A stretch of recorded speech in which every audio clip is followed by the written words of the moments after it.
डिक्टो same to same. आणि नेमका phone तिथंच सापडला जिथं विक्रांत भोसले सापडण्याची टीप लागली होती.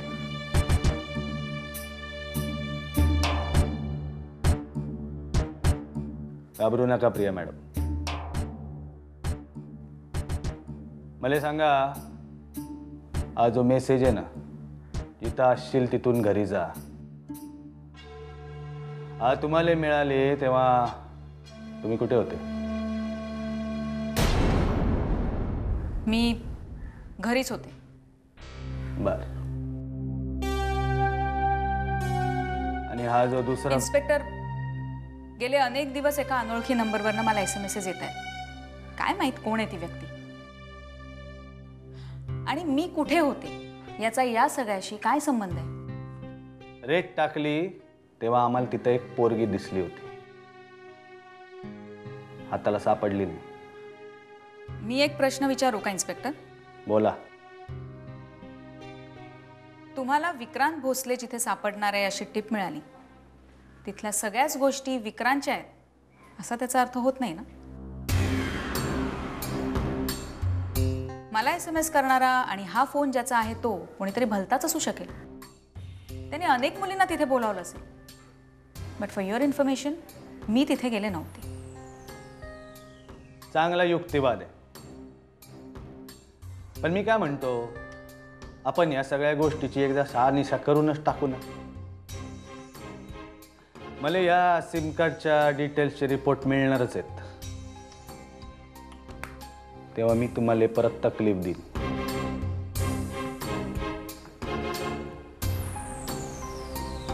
आणखीन काही? येऊ शकता आपण. थँक्यू.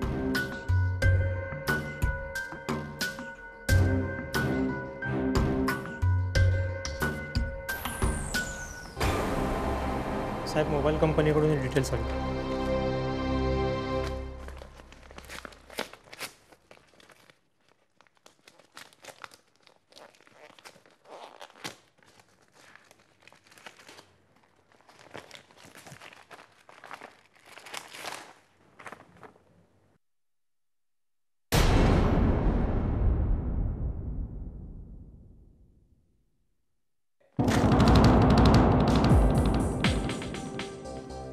काय झालं साहेब? काही गडबड आहे का? या तुम्ही सावंत. सर,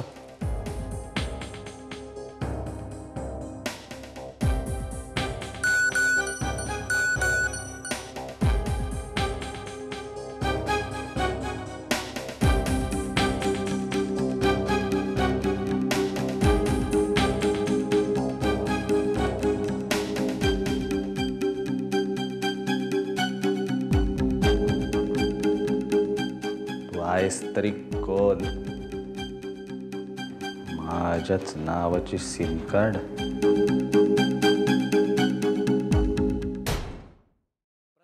ए प्रथमेश, अरे नको त्या खोलीत जाऊ नकोस, काहीतरी फुटेल रे तिकडे. अरे अगदीच काय ओरडतोस त्याला? मस्ती लहान मुलांनी नाही करायची तर कोणी करायची? काहीतरी फुटेल. काही फुटणार वगैरे नाही. नाही, नेहमी त्याची काळजी घ्यायला प्रिया असते, शुभ्रा असते. ते माझं चुकलं, मी राधाला रजा घ्यायला सांगायला हवं होतं. काही नको राधाने रजा घ्यायला. मी आहे ना. मी काही कधी लहान मुलांना सांभाळलं नाही का? तिघं होतात तुम्ही आणि तू तर याच्यापेक्षा मस्तीखोर होतास. त्यावेळीची गोष्ट वेगळी होती, आत्ताची गोष्ट वेगळी आहे. बर, मला सांग, तू नेमकं कशासाठी चाललायस पुण्याला? तुला सांगितलं ना मी, माझा एक मित्र आहे, नुकतीच त्याने इस्टेट एजन्सी सुरू केली आणि सुरुवातीलाच त्याला एका मुलीने फसवलं. अरे देवा, एका मुलीनं? हो. अरे देवा. अगं, भाडं न देता पळून गेली ती. याच्याही पेक्षा भयंकर माणसं असतात जगामध्ये. भाड्याची घरं स्वतःच्या नावावर पण करून घेतात. हो ना? हा, त्यालाच मदत करायची. कदाचित पोलीस स्टेशनलाही जावं लागेल मला. अरे पोलीस स्टेशनात गेली आता प्रिया सुद्धा. प्रिया? हो. कशासाठी? काय देव जाणे, त्या वझलवारांचा काहीतरी फोन आला होता, त्यांनी बोलवून घेतलं म्हणे. मी तिचीच वाट बघते रे, फोनही लागत नाही तिचा. हे सुद्धा चिडले सकाळी माझ्यावर. मी जाऊन येऊ का पोलीस स्टेशनला? नाही रे, तसं काही नाही. आणि तुझ्या पुण्याला जायच्या गडबडीत हे कुठे. फक्त एक काम कर, तिला जरा तू पण फोन करत राहा आणि लागलास तर मला कळव आणि तिला म्हणू हो हो हो प्रथम अरे तिला त्रास नको देऊ. अरे त्रास नाही देत रे तुम्हाला. हो हो हो तो खेळायला बोलवतो. मी म्हणलं ना त्याची आजी आहे जायचं. अरे बाबा चाललाय ना दूर. बाबाला टाटा करतो. बाबाला अच्छा कर. हो हो मी जाते खेळायला. अच्छा रे.